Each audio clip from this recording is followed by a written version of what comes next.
Welcome to YSM news. Megastar Chiranjeevi తల్లి అంజనాదేవి అస్వస్థతకు గురైనట్లు తెలుస్తుంది. దీనికి సంబంధించి ప్రస్తుతం వార్తలు వైరల్ అవుతున్నాయి. శుక్రవారం తెల్లవారుజామున అంజనాదేవి అస్వస్థతకు గురవడంతో కుటుంబ సభ్యులు నగరంలోని ఓ ప్రైవేట్ ఆసుపత్రిలో చేర్పించినట్లు తెలుస్తుంది. వైద్యులు చికిత్స అందిస్తున్నట్లు సమాచారం. అయితే ఈ విషయంపై మెగా ఫ్యామిలీ నుంచి అధికారికంగా ఎలాంటి ప్రకటన వెలువడలేదు.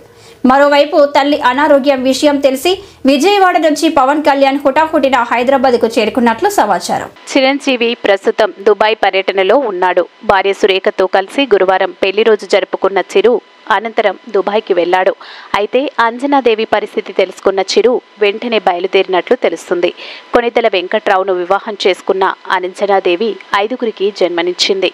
ఇందులో మొదటి సంతానం చిరంజీవి కాగా ఆ తర్వాత విజయ దుర్గ, కొనిదెల మాధవి, కొనిదెల నాగేంద్రబాబు, కొనిదెల పవన్ కళ్యాణ్ ఉన్నారు.